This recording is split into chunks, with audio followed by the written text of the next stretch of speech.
Hello, welcome to the show. Dilly to you all out there. Drinking a little bit of red vino tonight. Stole it from the wine cellar here at the Studio A or Studio B here in Ocala.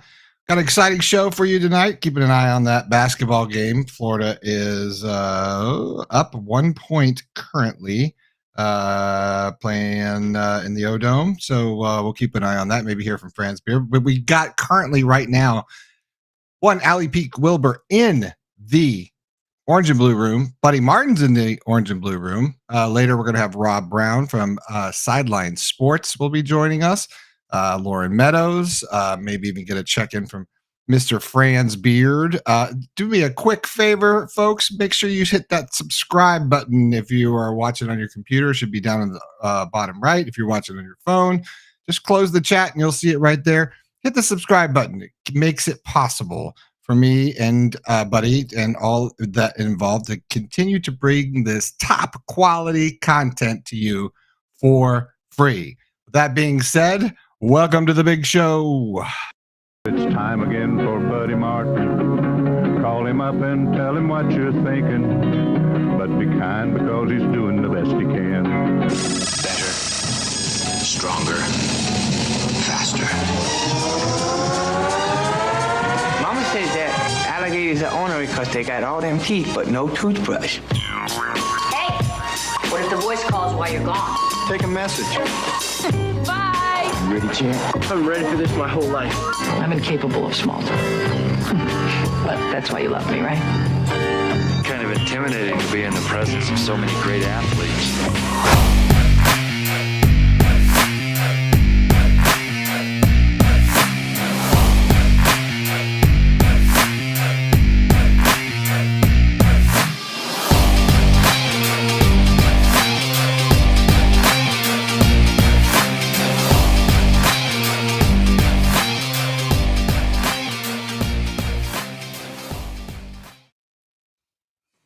Well, look at this. All-star studded cast right here. One Mr. Buddy Martin, who is, what are you in Aruba? Where are you, buddy? I mean, you're someplace, you're on your honeymoon. Undisclosed location. I would only come out of my honeymoon situation for Ali. That would be it. Nobody else. So I'm out. Certainly not me. That's for sure. Ali, how you doing? I'm good. How are you doing, buddy? Congratulations. I'm doing great. I don't know if my mic is on or not. It is not on, but hey, I'll take you any way I can get you, buddy. Yeah, I'm sorry. I'm a little bit discombobulated tonight, but just to say, really, really happy. Married Dawn Browne Brenden was there. I was one of my best men, and here we were. Can I show this picture? Listen, your name's on the show, so you pretty much do whatever you want. You do what you want. I said, you do what you want. Your name is on the show. I don't know that I can even show this picture. How do I get it to you, Brenden? Just hold it up on your phone. How about that? I don't have it on my phone. Well, I'll tell you what. If you email it to me or email it to yourself, I'll put it up for you. Well, you and Ali talk for a second while I try to get my microphone to work. Ali, great to see you. Thanks for being on. All right. Well, Ali, we were talking there right before you got on. First of all, thanks for joining us tonight. It's always a pleasure to have the famous, you're infamous now, Ali. Oh, yes. Can't go anywhere on the YouTube sports landscape and Florida Gator world or any sort of college sports world, and your name comes up. And I'm like, well, I know Ali. So, I'm like, it gives me cool points. So, Ali Peek Wilbur with a peek inside Gator football. Check her out, like, and subscribe to her show. It is awesome. Ali, NCAA violations, all sorts of drama going on. Rashada, we've talked about it kind of all week, but people have certainly heard enough from me about it. I would like to know sort of what your take is on it, in the sense of, is there really any sort of violation because ultimately money didn't exchange hands, right? But there is potential, crossover from the university where they involved people like Strickland or maybe Billy, which I'm not saying that. I'm just saying that's Sure. where only way I could see that they have violated anything.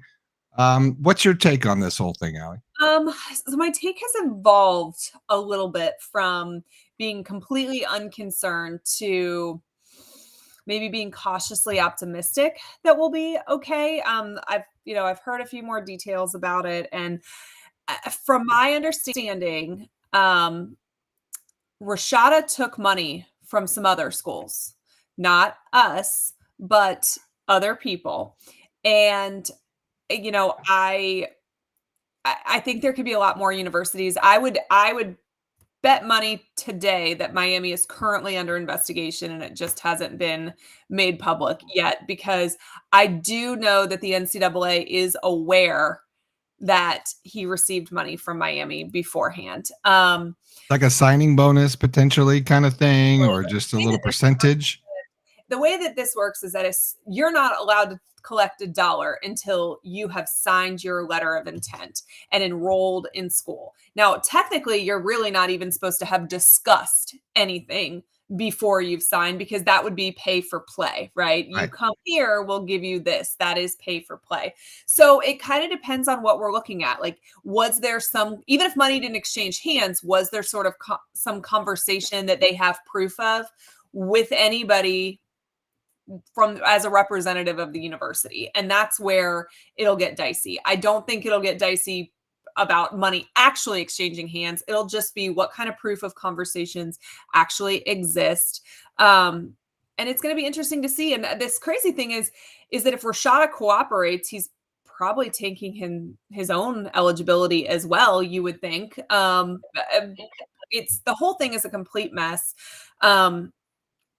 It's just such a big picture of what's wrong with NIL and why we need to have some real rules in place. And it's wild to me that we're going to, chase down all these individual schools and stories and things like that, instead of just make wholesale changes that allow us to play within the rules, but still have NIL. Like, there's got to do something. It's the Wild West. NIL. Like, there's got to. Yeah. And well, I kind of like, I like these crime shows, right? So, I like to watch this stuff. So of course, I try to put on some, was it Crime Dog McGriff glasses? Yeah. Obviously, I'm a Florida Gator fan, so I'm not really interested in any sort of NCAA violations. I will tell you that I did hear grumblings of it during the football season, which were like, sort of dismissed. But ultimately, sort of a recap. Jaden Rashada was a highly touted recruit, had accepted an offer, right? A verbal offer down to go to Miami, potentially money exchanged hands. We don't know. And then it sort of came an accepted a verbal offer to come play at Florida I know this dollar amount of $13.8 million wasn't exactly the entire deal. I don't know if there was some payback to, the millionaire in Miami, or there was a lot of speculation there. And that was early days of the collective, which is not the collective anymore. It's Florida Victorious with, a whole different regime in there. But there was, speculation that there was some sum of money, maybe $300,000 or whatever, that was supposed to be paid to the Rashada or Jaden himself. And then, either the money didn't show up or whatever it was, what happened. The Rashadas got cold feet, meaning mom and dad Rashada, which I heard were involved. And then they were given their release by the University of Florida for him to go somewhere else. Right. Is that sort of the landscape as you see it? Yeah. And I mean, so you like your crime shows. Let's put your hat on here for a second. Let's do it. So with the Florida State sanctions that were just handed down. Right. One of the bigger ones was that the booster that was involved can have no contact with the program for 3 years. Now, we know in the Florida State situation, they kind of negotiated with the NCAA to come up with this punishment, right? So knowing what you know about the Rashada situation and knowing what Florida's donor base looked like last year versus this Yeah. year. Yeah. Is there anything you've noticed missing? Money. Hugh Hathcock. I know. That was sort of my leadway to Hugh Hathcock also, and him not having money.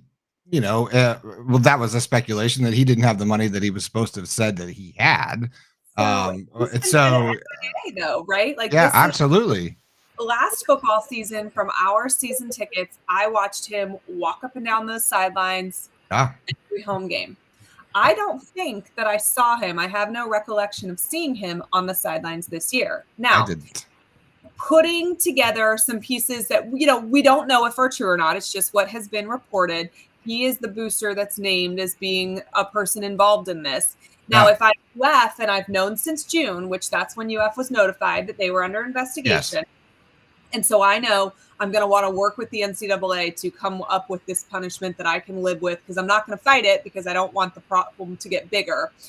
I think one of the first things I might look at is, I'm going to separate myself from anybody that was potentially involved in this situation. Yes. So can you hear me now? Can you all hear me? I hear you good enough. I think it's fine. I think as long as you can play along, I think that's fine. I just wanted to chime in whenever you all get caught up. Make sure. Okay, go ahead.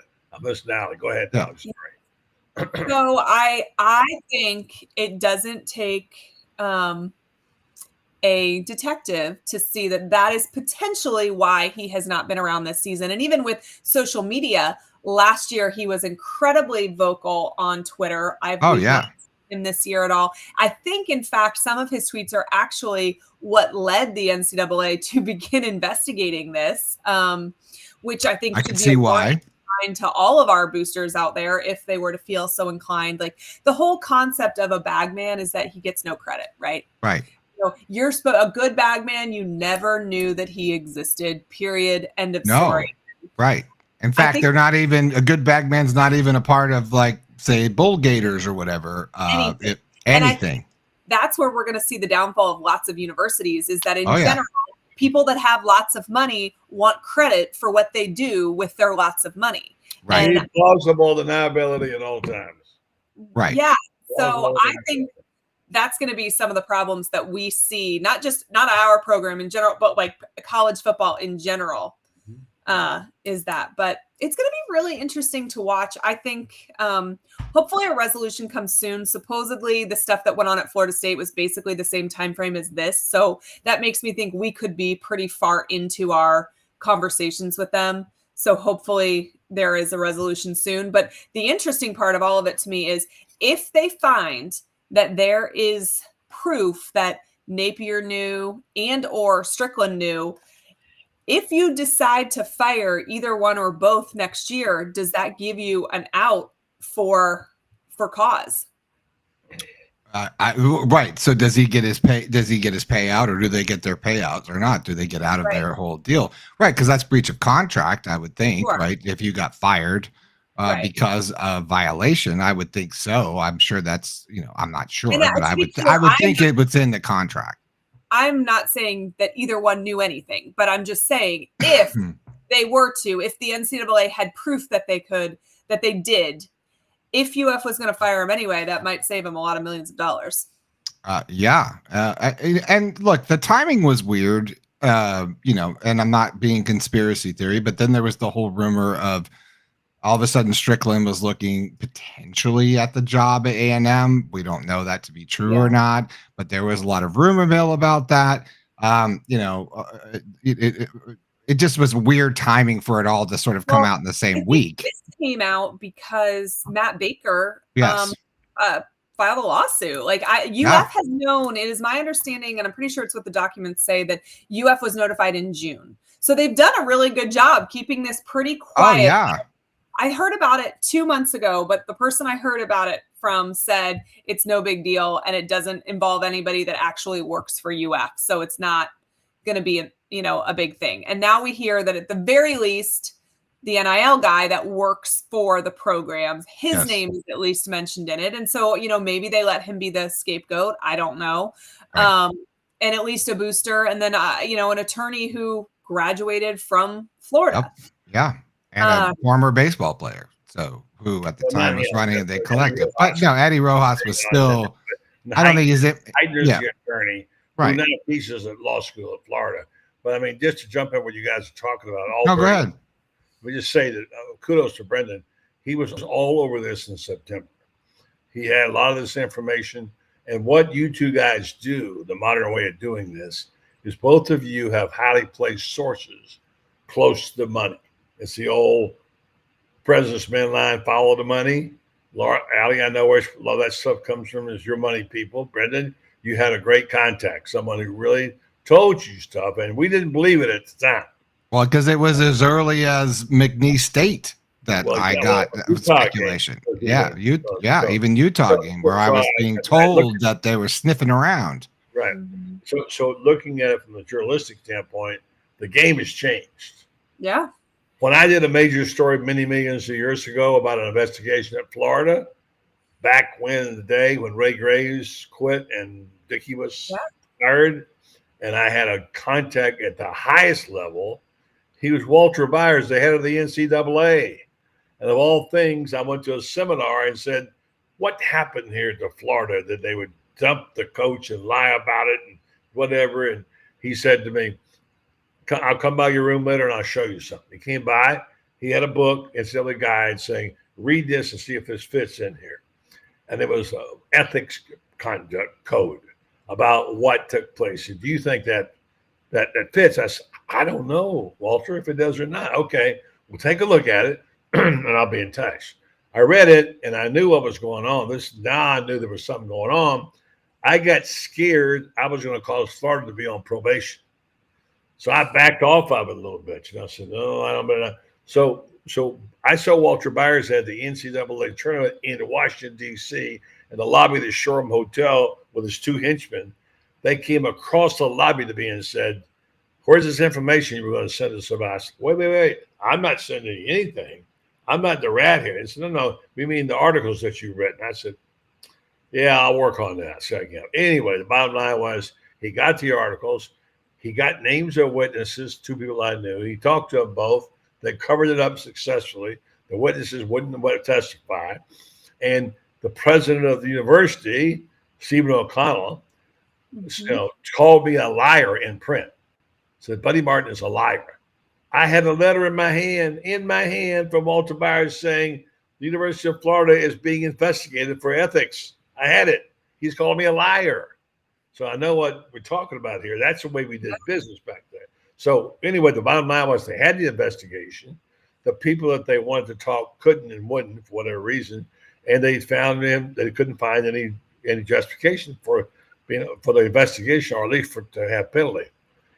Stephen O'Connell came out and crowed. See, I told you that we were right. It was all this stuff was garbage, and they endorsed how we did business. Now, oh my God, And finally, I left Walter Byers a message that I was really upset about how this thing went down. I didn't want to get involved in it to begin with, and then it happened. And my people got anyway. So I felt sick in my stomach. Walter Byers issued a statement to the NCAA the next day saying, just because we couldn't find the evidence doesn't mean Florida wasn't guilty. That was I mean, that was strong. It was in the AP, and I wrote it back then. We didn't have email. I wrote him 3 words, a letter: Walter Byers lives. And I sent the letter. And that was how it went down. But we're talking 1969 now. You weren't even born.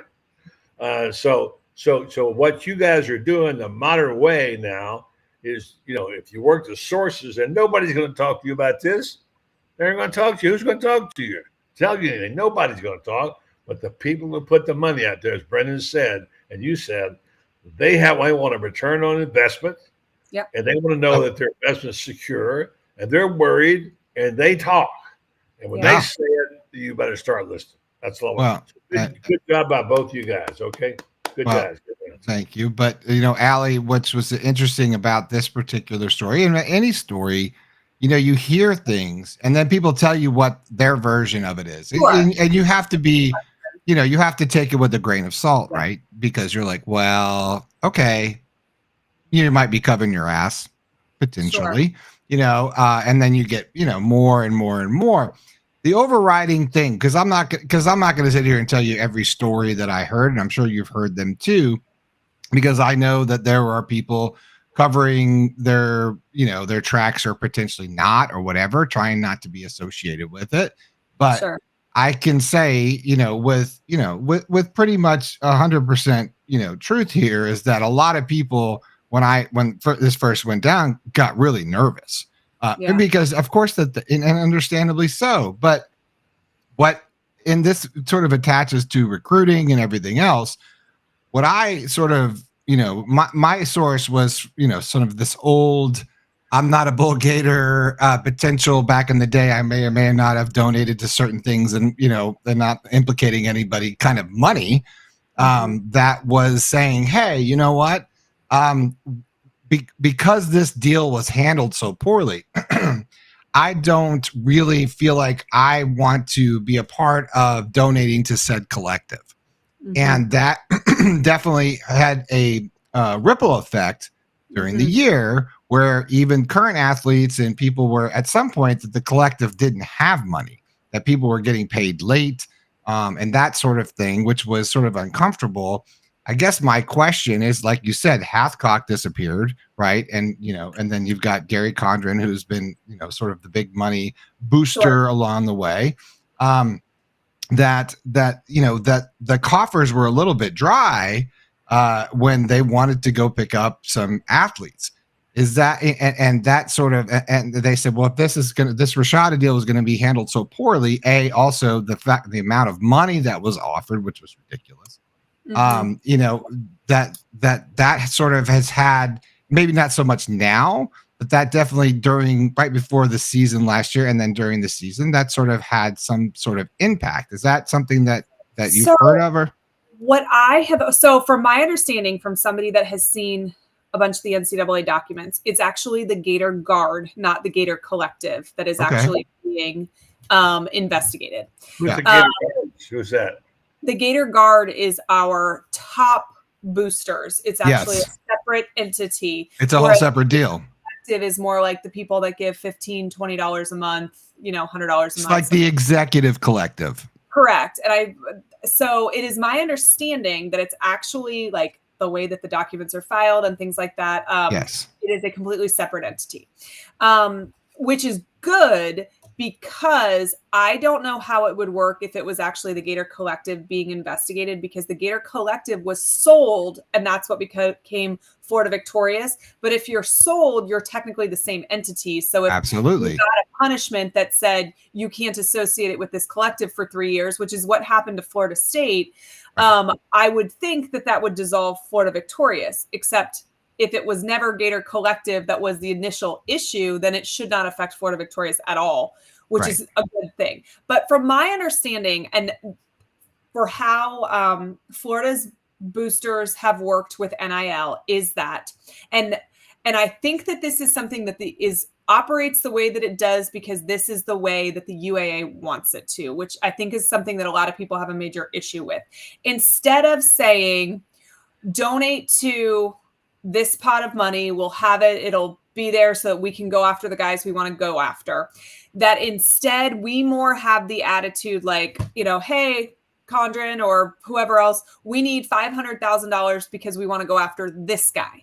And then permission is granted for that particular recruit. So if we don't get that recruit, the money has never actually existed in a pot. We didn't get that guy, so we didn't get that money. Whereas most of these universities their donors are donating just into this pot, so the money's just there. You missed on that guy, that's okay, you'll go after that guy. And it is my understanding that is part of why we're moving slower than maybe some of these other entities but it is also my understanding that everybody kind of feels like their hands are tied because this is how the powers that be want it to be handled. Well, let me just say this. There's always Jim Harbaugh, who was hired tonight, has been hired by the Chargers. I almost said charged with the hires. Hired by the Chargers. He skates. He skates. Here's the funny about it now. Who pays that? Michigan won't skate. Michigan will still have issues to deal with. So you left your problems. Is that right for the players there at Michigan to pay Jim Harbaugh's tab? No. I mean, that's just not right. Is it right for coaches to skate for the next job with the transfer portal craziness? And so now your teams can't rebuild because there's no players. I mean, that's too much to govern right now. I'm worried well, more. Can I take it even a step further? Right is that the coach is skating and not paying him. That's wrong. Right. And I think we have a responsibility to keep saying that. It's wrong. And he'll never pay for it. That's absolutely right. Right.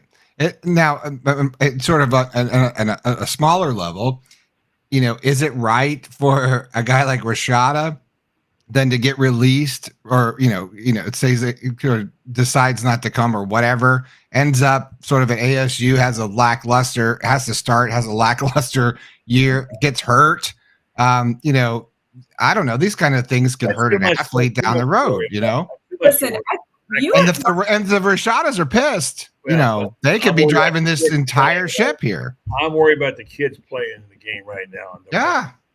But if he drives the ship, it's mutually assured destruction anyway. So right, because he's screwed. And truly, it seems like this situation became what it was because they were incredibly greedy about a high school kid who had never played a college down at that point. The numbers mentioned, if they are in any way accurate, are one, insane, two, more than I think 99.9% of college football is making right now.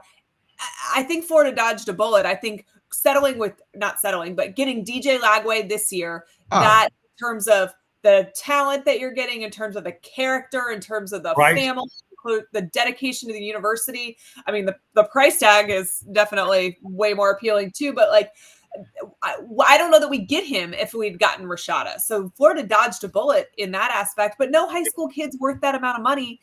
But his parents drove that up. And if money exchanged hands from other schools, his parents were involved in that, Right. Let me talk about the paradigm for just a second here, because I'm kind of a big picture guy. And think about the game, the popularity of the game. And if you all talk to people like I do, we read these blogs, we see these people being discontented, people getting tired of college football's mistakes. The Wild Wild West is ruining the game for the purists, whatever. And look at the NFL numbers. They're staggering. Have you seen what those playoff numbers drone, the highest view ever? So, or what is happening here maybe is that people say, hey, it's all pro football. If I'm going to have to worry about that, I'll follow, I'll follow the NFL. Something's going on there.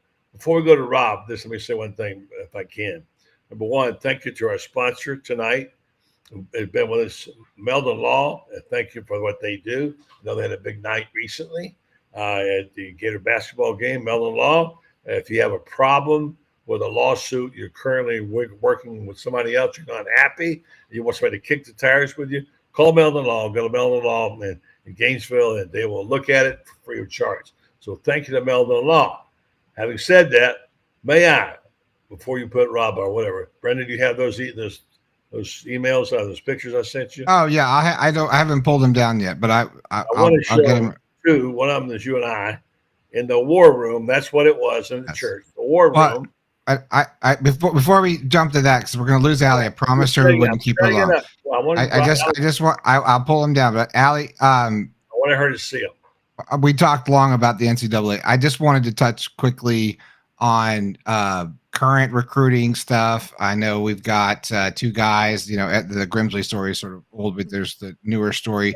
Can you just touch on, sort of current status here of what's happening, who we've got in the last, week, and then is there any prospects out there for yeah, I think that we're going to have a kid pop very soon. I would pay very close attention to a DB from Washington. He has a previous relationship with Will Harris. Harris recruited him, before his time coming to UF. So his name's Asa Turner. So I think the powers that be feel really good about him, think that he will end up as a Gator. So fingers crossed, because that would be a huge pickup. You mentioned Jameer Grimsley, that he's from Tampa. He's from my alma mater, Tampa Catholic. Picked Alabama over Florida the day that he signed. He said he did it because he knew that Nick Saban would be there. And so, that's a big pickup. DeAndre Robinson from Texas. Texas actually let him out of his NIL or national letter of intent. So that was good because he will count towards this recruiting class. Not that I think he'll contribute immediately. He probably won't. It's hard for freshmen to contribute immediately. But if those two had ended up in this class just from the jump, Florida would probably be looking at a number 10 or 11 class. And, that's good. That needs to be really, truly the floor, right? For right. Billy Napier's classes, if he wants to get to the playoffs, make it past that, get to the promised land. Those classes are going to have to stack up on each other. But, it seems like Harris is a great recruiter. He's all over the place. I think that seems, at the very least, he's incredibly eager and hardworking. I think he's made some good impressions here, picked up some guys along the way that are going to help, and they have gotten better on defense. Now I'd like to see some offensive linemen.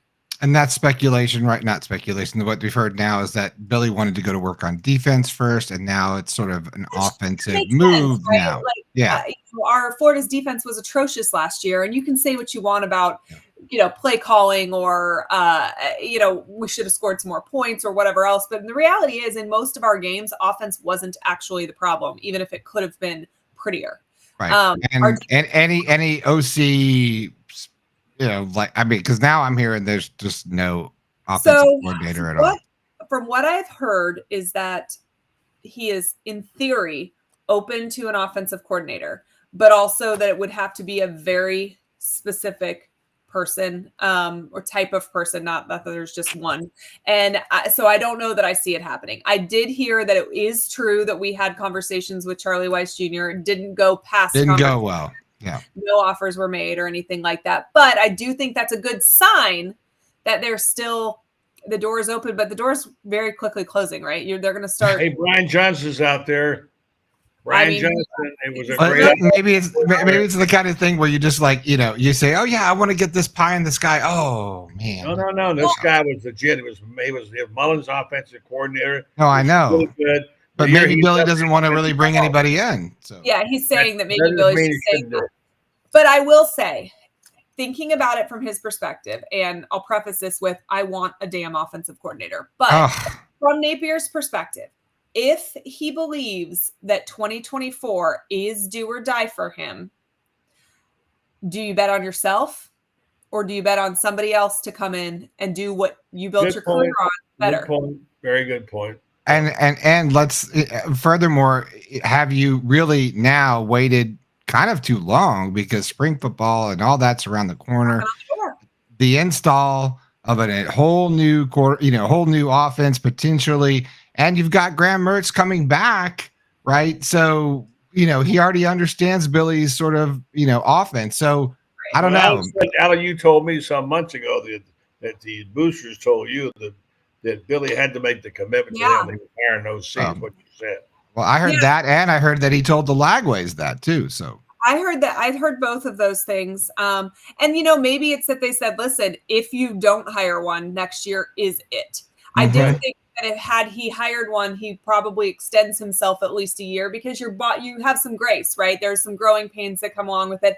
I do think a very simple, maybe Band-Aid, maybe not long-term solution, is to promote Russ Callaway to play caller, right? It needs a little bit of pressure, but it keeps somebody in the booth.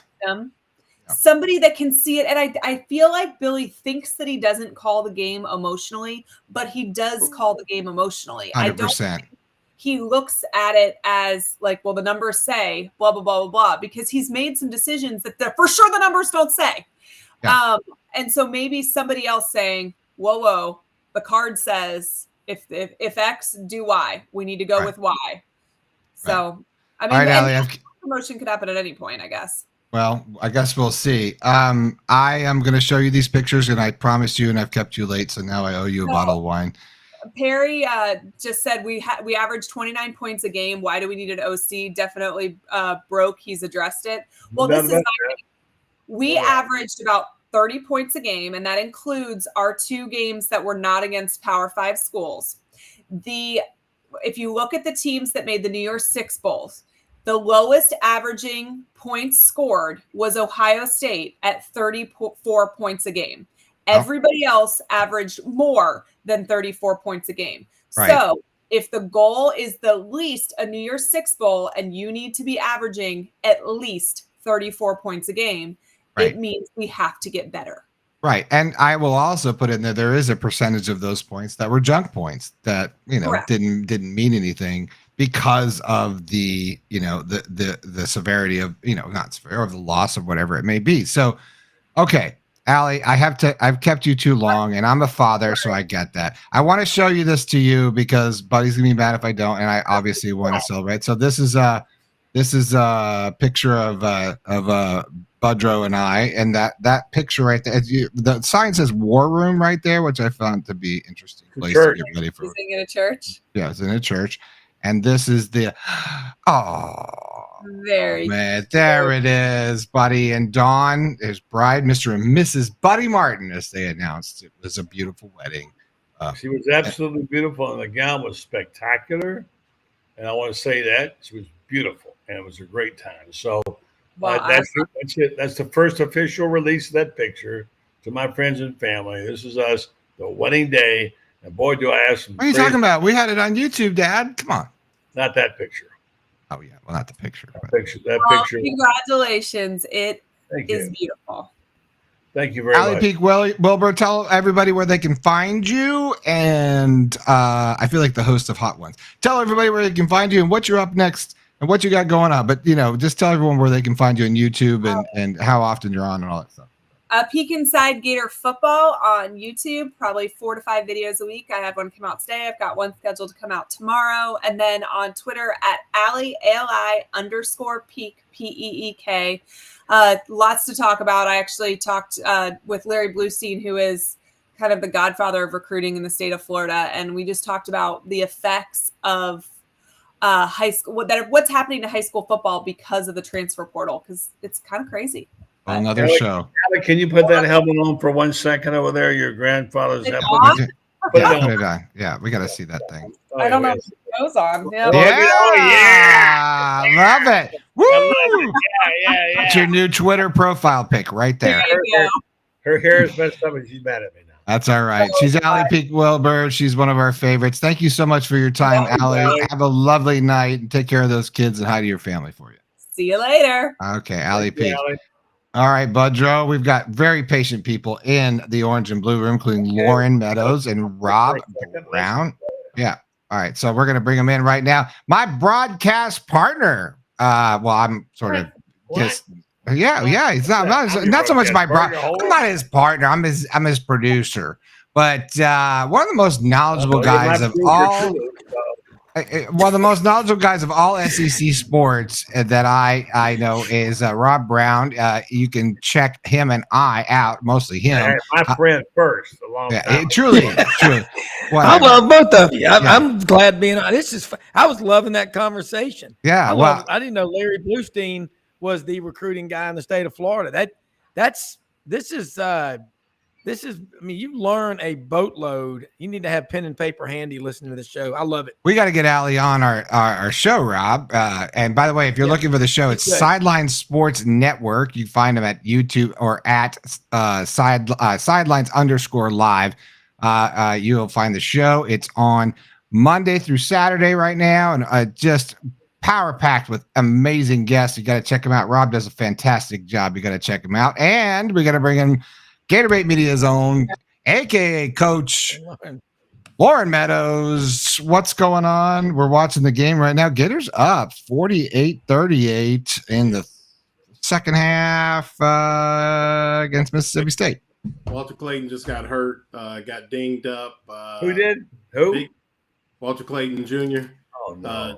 Just got hit. But I just looked off a little bit, and then looked like the Tigers were in trouble too down there at Alabama. So interesting night in SEC hoops for sure. Yeah.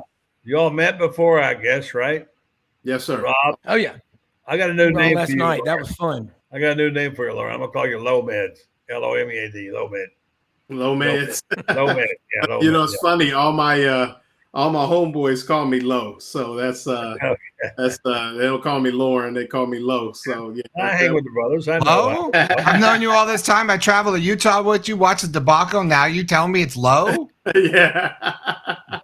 You got to come to Low? You got to come to Dayton or Ohio Northern. That's where that comes from. I want to go to Dayton. This is my trip right here. I want to go to Dayton with Loren, and I want to go duck hunting down with Rob Browne in Memphis. Cherry Farm. It's been we had 6 inches of snow last week, snow on the ground, still some left after 10 days. Now we're getting like 6 inches of rain in the next few days. We go from one extreme to the other. And then the fog tonight, visibility out there on the road going into town was like 50 feet. The fog's coming in. Well, tell them where you good are. Time to be in here, Rob. Yeah, Cherry Farm. Tonight we're at the Cherry Farm over in Parkin, Arkansas, and we got the Auburn Alabama basketball game on one of the big TVs. I kind of see it's 65-60 Alabama. Watching that, and then you got that Mississippi State and Florida game going on right now. So it's a great night to be inside. You know, it's funny. It's amazing that you call these. I mean, and I'll say it. Some of these so-called announcers. Really, Mississippi State is very limited offensively, but you'd have acted like you'd have thought that they were going to come in and just steamroll the Gators. And I mean, from a depth standpoint and everything, Florida is definitely a superior team. And Mississippi State's got a little freshman guard that can go, but other than that, it's Florida should win this game. They're in control right now and look to be on top of things. So, yeah, but it's interesting how, Florida's got to get their narrative up a little bit. This would be a good quad 1-2 win for them for sure. Rob, I want you to, give me people that know you particularly during these shows in the morning and whatever, we talk a lot, just overall SEC. What's the SEC basketball landscape, as, sort of you see it right now?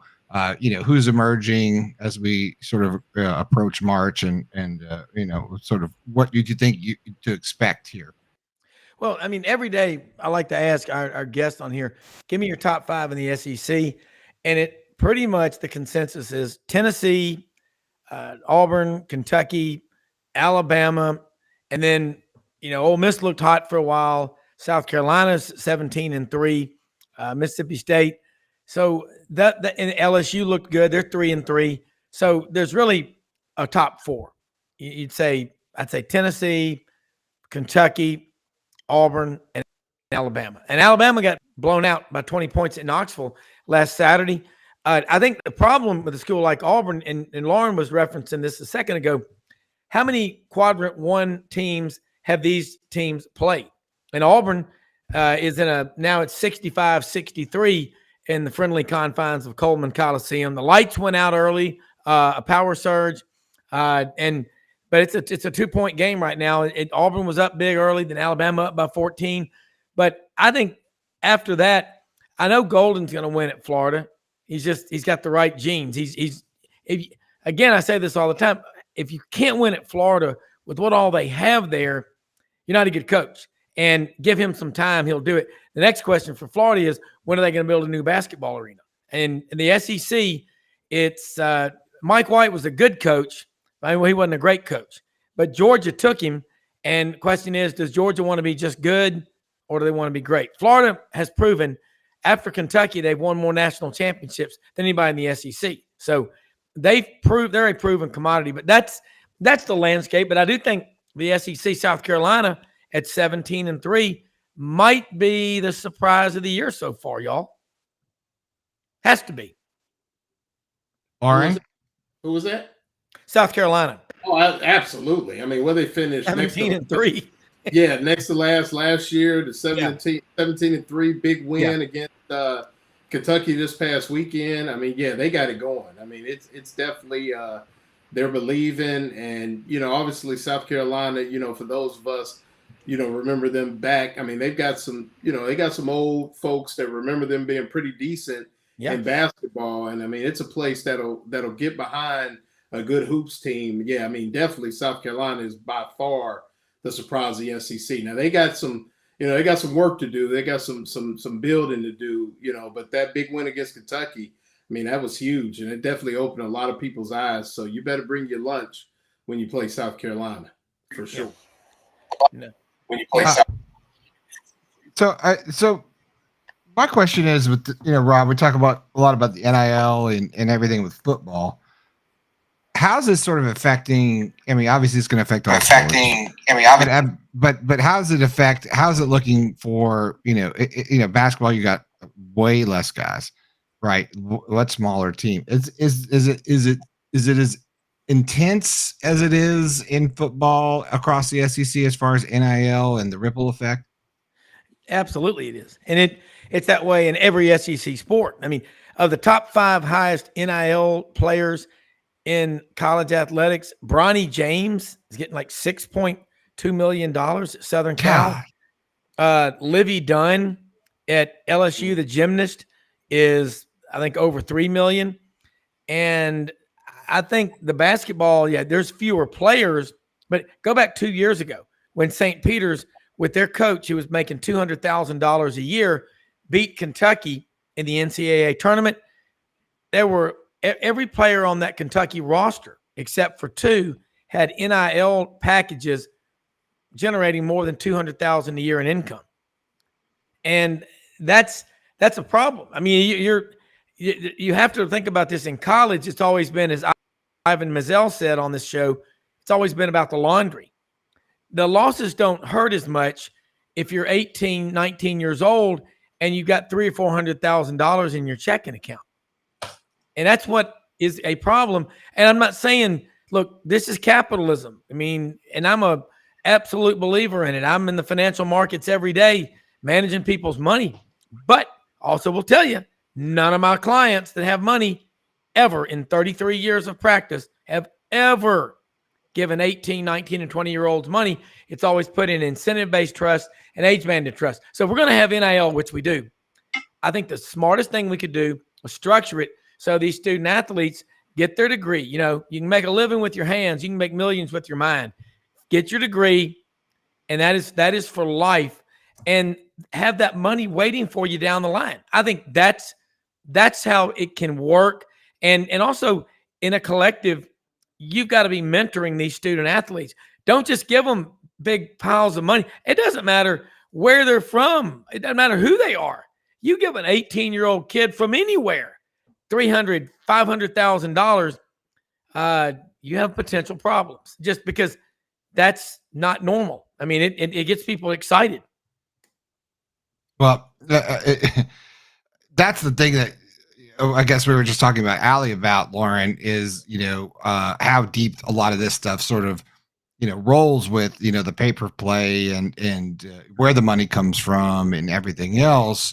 We talked extensively about it last night about, really what is the true landscape, when you start to factor in all the things in the Southern SEC sort of network of potential bag money and all that network of money that seems to come in or whatever, without, really going into like more speculative conversation. I think now we're finding, finding their way, at least with the current scenario of what's going on. Does it, and this is for Rob too. I mean, it really does matter how much money is in the coffers, right? I mean, it really does matter, whether it's pay for play, whatever you want to call it, but it matters how much that collective has got, because we discussed before you guys got on about the Gator Guard, right? And everybody was like, what's the Gator Guard? Well, the Gator Guard is this upper echelon sort of secret, double secret, top secret, collective, which every school has, that deals with that top tier athlete. Well, I know for a fact that, I've been told that there are going to be some, it's in the works now. There's some people that have asked me to remain nameless, but there is going to be some adjustment to the Gator Collective and the way that funds are generated, because Florida is not set up to, and you know this, and you said it, the bag people are kind of drying up. So there has to be a way to generate revenue that is consistent with some of these other schools. And I know for a fact that obviously they are behind the Georgias, they are behind the Ohio States, they are behind the Alabamas, they are behind the Michigans, the USCs, the Oregons, when it comes to the ability to play in the market the way that it's set up right now, which, let's just face it, is basically pay to play. And to kind of echo what you said before, like we talked about last night, when would it be feasible in the last 10 years that Tim Walton would not get someone that he wanted, albeit that person was given more money to go elsewhere? But if you look at South Carolina's softball program and Tim Walton's softball program, it's not even the same. He's an Olympic coach. All this possibility here, but yet this money, for whatever it's for, is available at South Carolina that wasn't available at Florida. And so you're, like you said, you're going to see it continue to be throughout all the sports, because if football's and basketball are getting theirs, well, I'm going to get mine too, especially when, like Olivia Dunn, I can be an internet personality. I can do all of these things, but I know that that Florida is the NIL is something that Florida is addressing. I'm sure this latest investigation is going to make even more changes applicable. But I know for a fact that there are going to be some adjustments to the way that the NIL is funded at Florida, and I think maybe in the long term it might be for the best. Like I said last night, but it's ever changing for sure. Well, I mean, look, like Ali said, you've got now, if Miami's not being investigated in this process, then clearly, that they're certainly missing part of this investigation. But that goes further. That goes further, because I was going to bring up the Harbaugh. Now Harbaugh announced he's going to go coach the Chargers. Okay. Right. Well, but really? That's a different story. But it is. But I guess it's more of this. And Rob, we talked about it today. How far and does the NCAA get to go here, right? And Rob, and I want you to address this because we talked about it today. Is like, how much oversight does that? When you really start to look at it, what are they? How far did they really get to reach here? And a lot of this is, and how far are we away from people saying, you know what, NCAA, I'm done with you. They can't go very far because the NCAA lacks subpoena power, so they can't. Everything they've ever convicted any school of in history has been on circumstantial evidence, oftentimes provided by that school's rivals who were concerned about keeping college athletics pure and clean. Bullshit. That's not true. Yeah. It's not true. And so I think if you go back, the case that really changed how the NCAA went after schools was back, I think, in the early to mid 90s when Florida State hired attorneys from Kansas City Shawnee Mission that played golf with the people that ran the NCAA, and Florida State won their case. So if the NCAA starts trying to look up, the skirts of these NIL programs, they're going to get punched in the face with legal statutes, and they'll stop them. So what we're going to do, we're going to see the NCAA dissolve. They're going to collapse just on their own volition, their own stupidity, and their own lack of vision, because they're not going to be able to stop. In the colleges and universities right now, give you an idea, at Ole Miss, a guy named Dickie Scruggs, he went to federal prison for 7.5 years. He was the lead attorney in the tobacco settlement in the state of Mississippi back, 15 years ago. His personal take was over $700 million. There were 15 other attorneys involved, and I had pretty good knowledge of this one. One of my friends said there were 2 lawyers that had an office next to his in Oxford on the square. Their take was $360 million. They took it over 15 years, $2 million a month as a married couple, both $24 million a year. That's over $1 billion. Scruggs went to prison for a while. He gave money to a lot of buildings on Ole Miss's campus, and just so you'll know, they didn't take his name off those buildings, and Ole Miss didn't give Scruggs the money back. They've got over 10,000 people in their collective, and I mean There's no way you're not going to be able to stop these NIL collectives. The only way there's going to be some sort of structure is if the members voluntarily all get together and say, look, do we want to have Yankees-Dodgers World Series every year? No. They're going to have to look at that pro model. It's the only way it's going to work, but you can, again, let them make all the money they want. All I want to see them do is put it in incentive-based trust and age-banded trust. So you graduate from that particular university, you get all your money, or you get a third of it at 25, a third at 30 years of age, and the rest at 35. And when you got that kind of money, defer it. Why do you think Ohtani, the pitcher for the Dodgers, 10 years, $700 million? But why is he only taking $2 million a year, $20 million over 10 years? You do know that California has a personal income tax, 13.25%. When the Memphis Grizzlies go out on the West Coast and play Golden State, they play the Lakers, you get a paycheck for every game. You get clipped at 13.25. So that's a big deal. Loren, you're very. I've heard Buddy talk about you a lot. You're damn good. You play football up in Ohio. Are you from Ohio? Yeah, I'm from Ohio, and that's what I was going to segue. Yeah. What the NCAA, and this is the only thing that's going to keep NCAA alive, is the Ohio Northerns, the Grand Valley States. What the NCAA is going to be reduced to is operating the championships for the non-revenue sports, and then Division II and Division III. And that's what it is. When it comes to the big money sports, let's just keep it simple. Basketball and football, they're going to lose more and more power. And like you said, that they will dissolve as it pertains to big money college sports. Because I do think, like you said, no subpoena power. And now the money is such, it used to be you had to depend on the NCAA. Now the sports have grown over the last 40 years to the point where they can simply, handle themselves. They can fund themselves. They can do they can pay for naming rights and all these things that they need to do in order to have the facilities and the venues to operate their own championships. I mean, they can even run the NCAA tournament if they had to. And I think that's one of those things where, if you look at it, it's that kind of thing. And you can see the evolution of it all. And I will go to another point. I agree with you, Rob. The part of the collectives, that financial piece, I agree with you. Put it in a trust, those kind of things. But what they're never going to be able to, and this is where you talk about that capitalism. If, like I said last night, if I want to go out, Kadarius Toney, for instance, had a hip hop thing going on.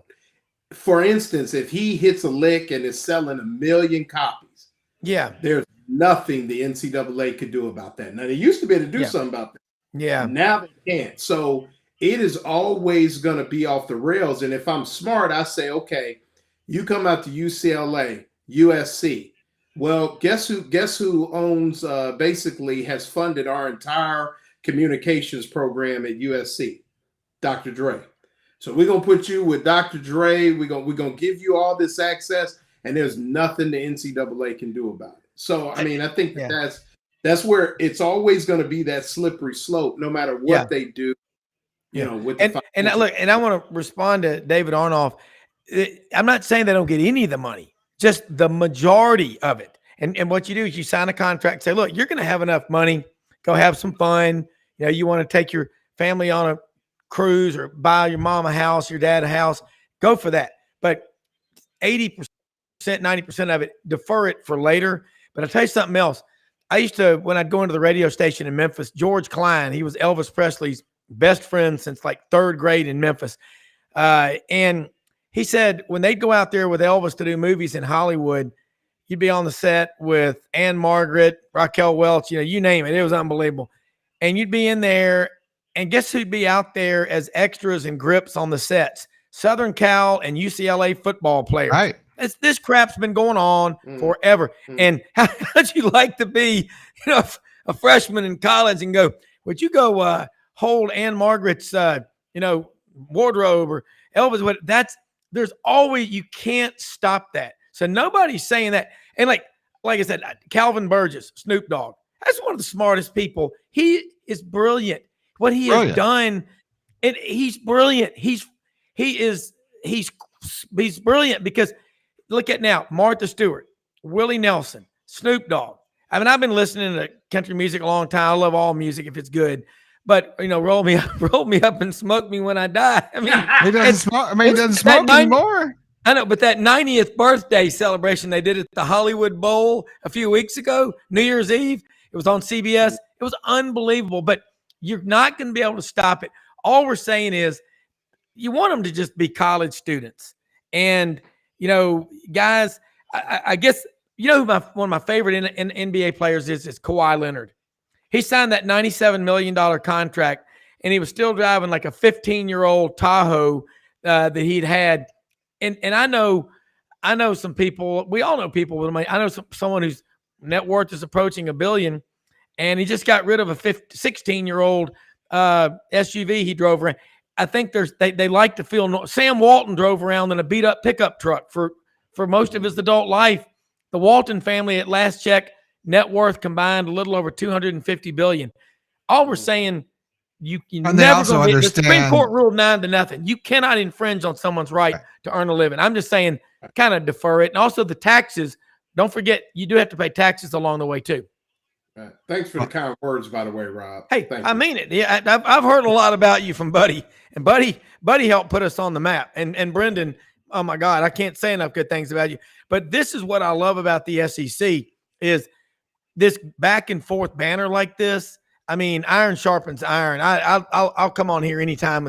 And a show is not just one person; it's an entire team. Every time you go out on that field, that's what we talk about. Collectives. That's what we got with Brenden, you, Buddy, Ali, Ben Troop, Franz Beard. I mean, I'll take them all. Well, honestly, Rob, one thing I like about when I come on here is that, as long as I've been doing this, is that I'm always super transparent about how I joke around or whatever it may be, but I'm always, I'm never really bullshitting everyone. I generally tell you where I'm at or what's going on or my feelings about, the team or whatever.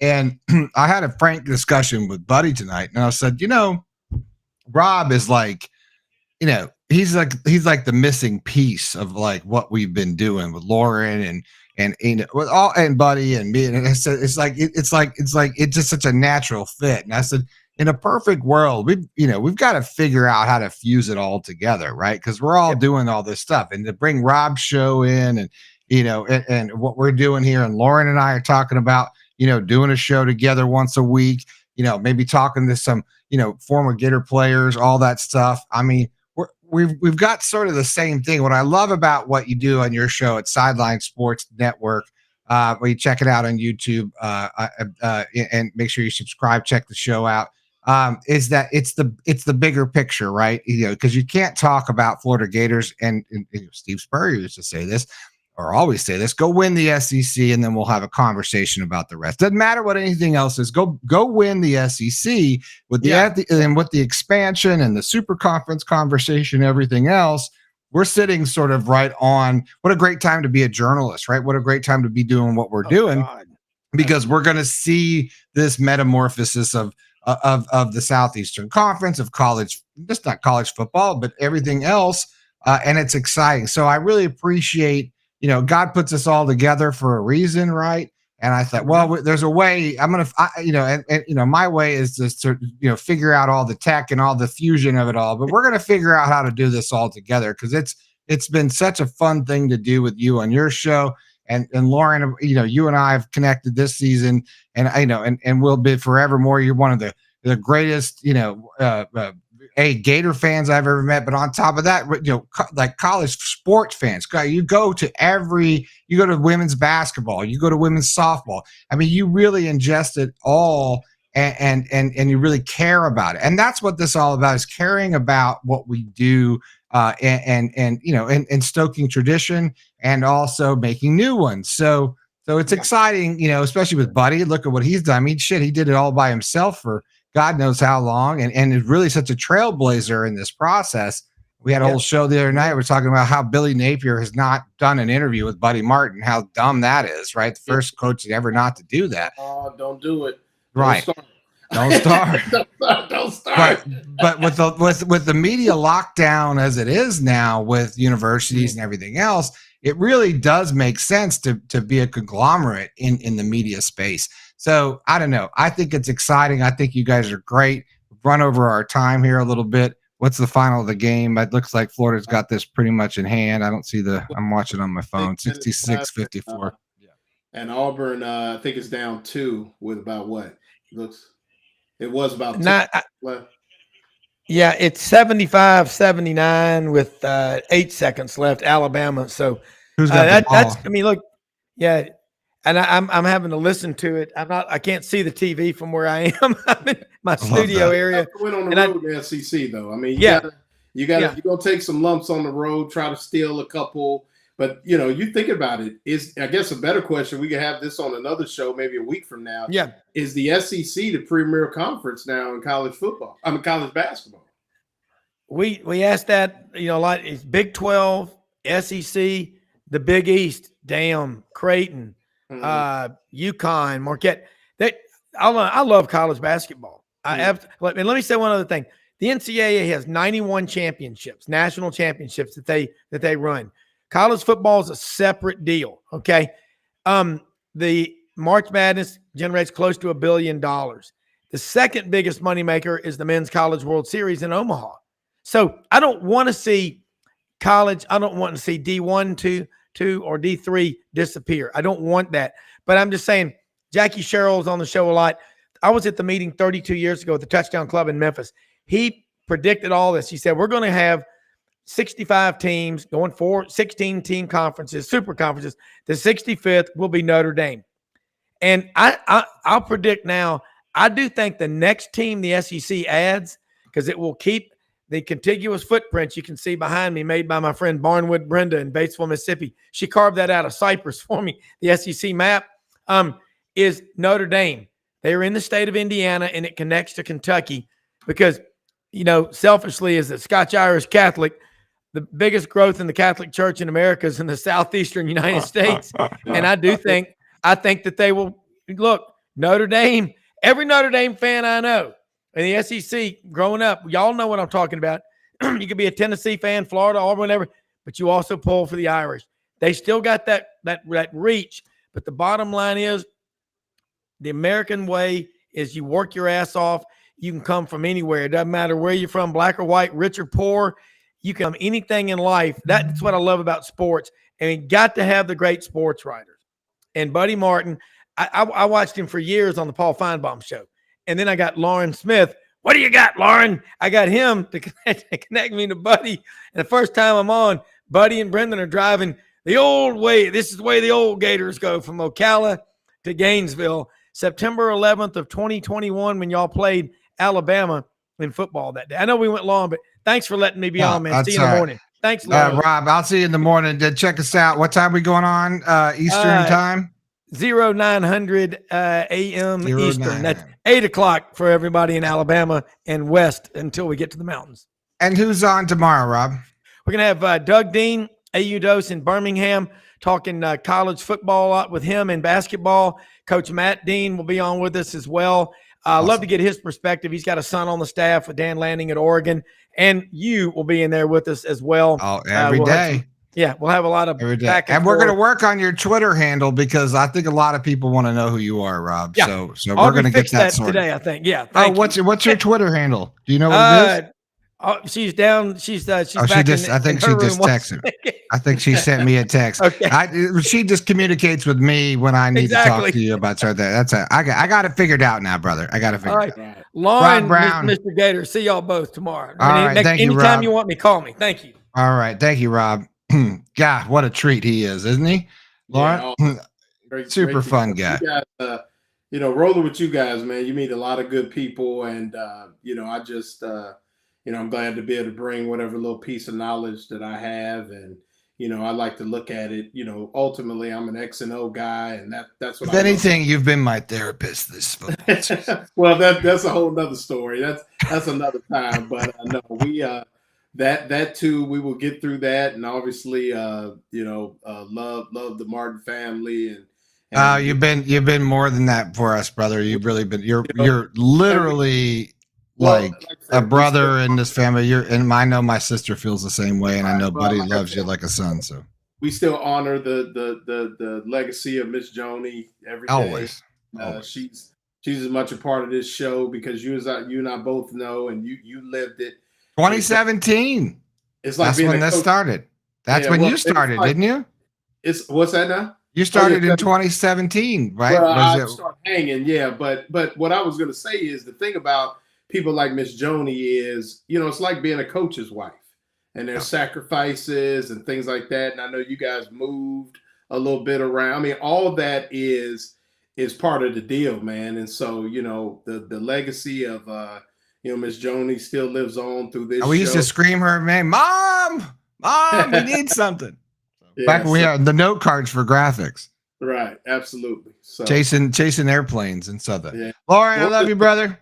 Thanks for coming on. I know you raced home. You had a bunch going on. You're the best. And he's Loren Meadows. Check him out on GatorBaitMedia.com and always on this channel. Loren, have a good night. Thank you, sir. All right. Florida. Well, that does it for us tonight. We appreciate you jumping in, and those who come through, with this time. We got a lot of basketball on. We appreciate all those people that watch the show. Make sure you hit the subscribe button on the way out the door. Like I said, if you're watching on a computer, there should be a little, when you hover over with your mouse on the bottom right-hand side, you should see a little YouTube logo. You just click on that, click on subscribe. You're good to go. You get all the notifications and things when we're live or whatever videos that we upload. And we're going to be doing more and more stuff. I don't know. I got some plans. These guys don't even know the plans I got. I got all sorts of stuff drilling around. We get Rob in here. We get Buddy back. It's going to be awesome. It's going to be awesome. Who am I? I'm Brenden Martin. Doesn't really matter. They call me the Crown Prince sometimes back in the Dilly Dilly days. And I know I got a lot of, anti-Dilly Dilly in there tonight, which I did not appreciate, by the way. I will always Dilly Dilly, just so you know. Because that was the OG.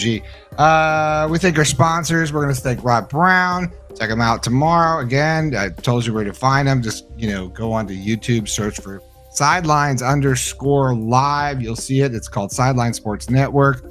Just sort of taking over the executive producer position over there. So we've got a lot going on. We'll be expanding those operations there. Of course, Buddy's going to be back here. I think, maybe tomorrow night, Friday night. He'll be back on regularly next week. Thanks for trudging through. Tomorrow night, we're going to have Ben Troop, the Orange and Blue Blood show. We'll have Franz Beard. I don't know if Buddy's going to check in. Hopefully he will. We'll get him sorted out with this microphone.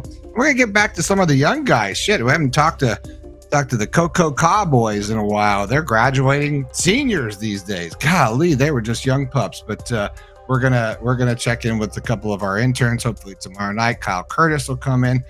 Maybe get Matt Quartararo to come in before they become graduates and alumni of the University of Florida. Lots to talk about, lots of things to go over. Thanks to Renstar Medical Research. Check them out at renstar.net. All sorts of really great stuff. They literally have been with us since like 2017. Of course, Meldon Law. They've always been a new sponsor. I would love that. And then Titan MRI. We've sort of had a Buddy gets out of town. He takes all the papers and stuff. They doing really awesome stuff in Gainesville. If you're looking for any sort of MRI or whatever, they've got cutting edge technology up there to make it more comfortable. Such a big, what they call a bore in these MRI machines, like 10 times bigger than normal. And you go in there, you don't even feel like you're in an MRI. You don't even need the headphones, whatever. And they don't even, you can do it by appointment. They know you have a job. They know that you can't always be there in time. So check them out at titanmri.com. And, man, cheers. Dilly dilly, all that good stuff. I think I've got it all in. We'll see you tomorrow night, and I'll find this little handy dandy deal here that closes out the show, because I always like to say that disco in here tonight. You make the show, and no matter what is said or what is done, we are Gators in here. We report on the news and as much as we know it, bring you the true information. But I always say, go Gators. Good night, everybody. See you tomorrow.